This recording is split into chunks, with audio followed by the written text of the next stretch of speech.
Hello students, I am explaining chapter number 1 matter in our surrounding class 9 science, and already I have completed the states of matter like the solid state, the liquid state and the gaseous state with all the activities according to your NCERT book. And in this video I am going to start with the topic, can matter change its state? So let's start with this topic. When water changes from one state to another, that is solid to liquid or liquid to gases or the other way means maybe reverse, gases to liquid or liquid to solid, the particle inside water behave differently. So remember, whenever there is a change in the state, it may be from solid to liquid, liquid to gas, gas to liquid or liquid to solid, inside the particles inside the water will behave differently. Now, what do you mean by differently? Differently means what happens inside the matter during this change of state, or what happens to the particles of matter during the change of state, or how does this change of state takes place. So these all questions we are going to study in this topic with the help of one activity. So let's study the activity. So now we are going to see the first one, that is effect of temperature, effect of change of temperature. That is nothing but the topic 1.4.1. And to study this, we are going to study the activity 1.12. Now see the materials required for this activity. We want about 150 gram of ice, beaker, laboratory thermometer, glass rod, nothing but stirrer, Bunsen burner or low flame heat source. So these are the materials which we require. Now we are going to divide this activity in part 1 and part 2. So first we will start with part 1, where we are going to see the conversion of solid state to liquid state, and in part 2 we will study the conversion of liquid state to gaseous state. So let's start with the part 1 here.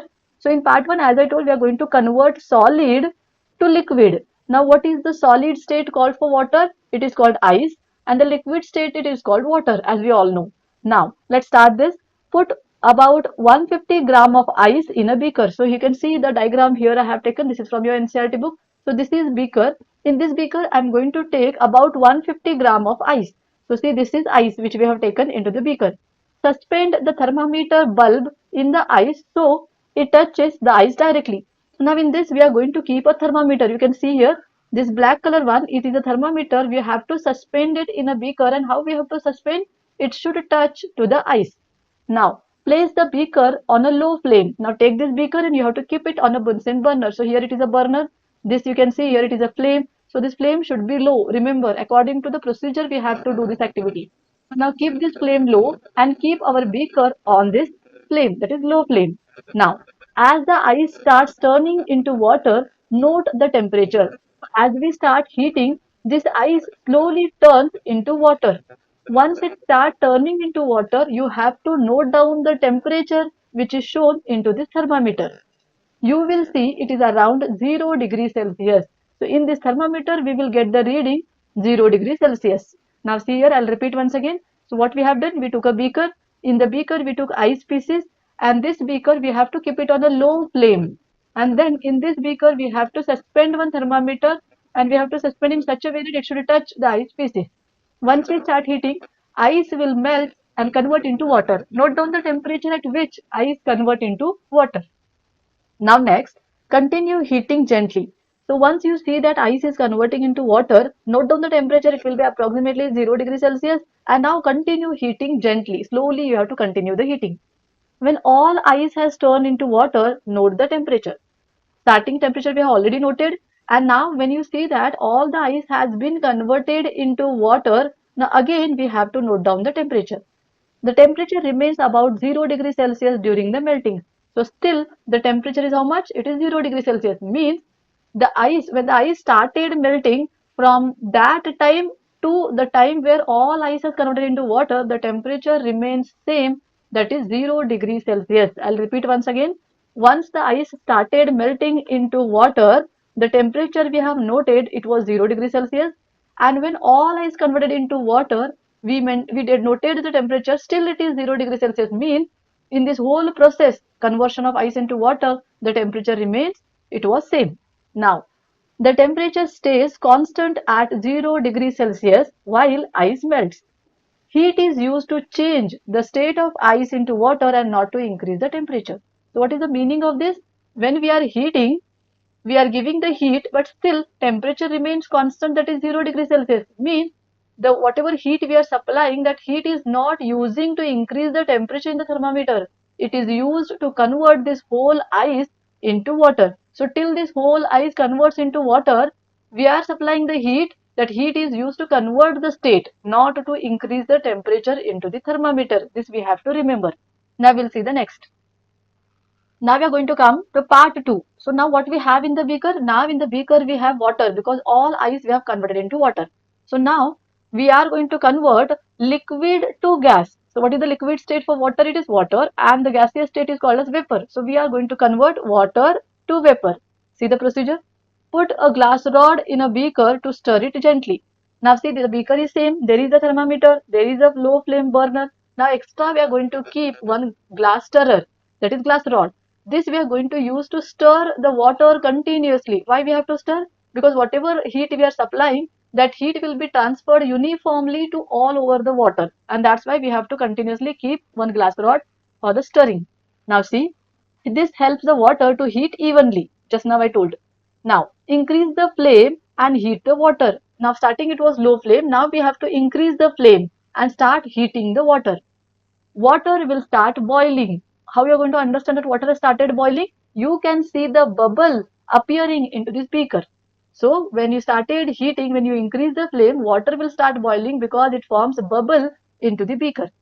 Keep an eye on the thermometer. We have to watch this thermometer reading. Temperature will reach about 100 degrees Celsius. So once the water started boiling, once the water has formed the bubbles, the temperature in the thermometer, it was 100 degrees Celsius. Stay constant during the boiling, and this temperature, that is 100 degrees Celsius, will remain constant till this whole water will get boiled.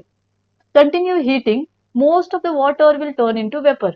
So when you are continuing heating, this water is getting converted into gaseous state, that is nothing but called as vapor. Temperature stays 100 degrees Celsius while water is boiling. So remember, when the water just started boiling, we have noted the temperature 100 degrees Celsius, and after that also for some of the time temperature remains 100 degrees Celsius, because whatever heat we are supplying, that heat is used to convert the liquid water into vapor water. It is not used to increase the temperature. Therefore, temperature remains 100 degrees Celsius in the thermometer, but still your water is boiling very fast and it is getting converted into vapor state.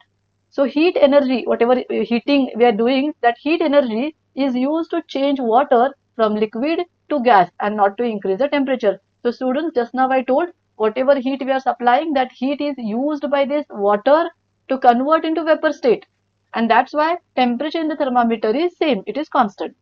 So what conclusion we can do based on this? So see the conclusion. During melting, melting means what? Solid to liquid, that is part 1. So during melting, that is converting solid to liquid, particles gain energy and move more freely, and the temperature remains constant. So in case of melting, starting it was solid. Solid means in ice, the particles were arranged very closely. They packed very closely. There was no space in between the particles. So when you started heating, whatever heat you are supplying, that all heat energy will be used by this particle to break. So whatever force is present between the particle, this force or this bond which is present between the particle, it has been broken with the help of this heat energy. And due to that process, the particle will try to move freely. So here you can see the space between the particles. Why there is a space between the particles? Because whatever heat is applied, that heat energy used by this particle, and they broke the bond between, or the that energy is used to overcome the attraction between the particle, and the particle started moving freely. And for because of this process, this heat energy is used to break the energy or the attraction between the particles. That's why the temperature, it remains constant into the thermometer. I hope you're understanding. I'll repeat once again. This was ice. In ice, the particles were arranged very closely. They have a strong attraction between all the particles. But when we started heating, that heat energy is used by the particle, and they broke or they overcome the attraction between the particles, and they started separating. That's why the temperature in the thermometer will not increase, because all the heat is used by these particles. During boiling, liquid to gas. What is boiling? Conversion of liquid to gas. So during boiling, particles gain even more energy. Now what is this? This was ice, then this was water. So when it converted whole ice into water, till this process it was 0 degrees Celsius. After converting into water, we started again heating continuously. That is our part 2. And here also, when the water starts boiling, the temperature was 100 degrees Celsius. But after this also, for some of the time, the temperature was constant. So what about the heat which we supplied? That heat is used by these all the particles to again overcome the attraction between this, and all the particles will move very freely. The space between the particles increases and move very fast, and they separate. And this stage is called as gaseous stage or gaseous state.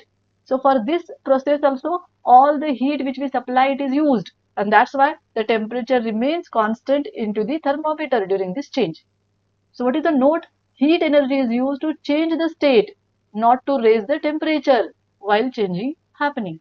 Very easy. Whatever heat is applying with the help of Bunsen burner, that heat is used by the particles to change the state, that is solid to liquid and then liquid to gas, and not to increase the temperature in the thermometer. Therefore, in part 1 also we saw for some time the temperature was 0 degrees Celsius till the ice convert into water. In part 2 also we saw when the water started boiling, for some time the temperature was constant, that is 100 degrees Celsius, till all water convert into gaseous state. So I hope you have understood the explanation of this activity. Now we'll move with the next. So now what conclusions we can do on this? What are the final notes for this? So see here, first point, heating of solid increases the kinetic energy of its particle. So what is solid? Solid, it is the one where particles are arranged very closely to each other. They have a very strong attraction between the particles and the space is very less. This is called as solid. So in case of solid, you can see because there is no space, particle cannot move. So their kinetic energy will be very less. What is kinetic energy? The energy present in moving object. So in solid, because of the strong, what completely packed, there is no space between the particles, kinetic energy is very less. So when you heat this solid, whatever heat is supplied, that all heat energy is used by these all the particles to separate, and that's why the kinetic energy of these all the particles increases. Particles vibrate faster as they gain energy. So as they gain the heat energy, particles will move far from each other. It increases the spaces between the particles and the particles started vibrating by gaining the energy.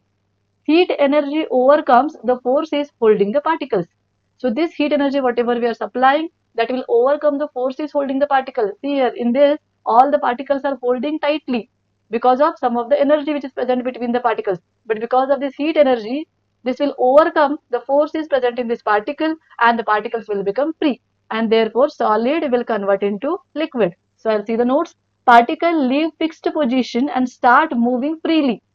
This is nothing but the solid melts into a liquid. So we have converted solid to liquid. Now, the melting point is the minimum temperature at which a solid becomes liquid at normal pressure. So this is the definition of melting point. So what is melting point? It is a point in the thermometer, or I can say it is the minimum temperature at which solid becomes liquid at normal pressure. We have not increased, we have not changed the normal condition. So we have to write normal pressure. The melting point of ice is, in terms of degree Celsius, it is 0 degree Celsius, and in terms of Kelvin, it is 273.15 Kelvin. So we have two units, standard unit and common unit. Common unit is degree Celsius, standard it is Kelvin. So in terms of Kelvin, it is 0 degree Celsius. In terms of degree Celsius, it is 0 degree Celsius, and in terms of Kelvin, it is called 273.15 Kelvin.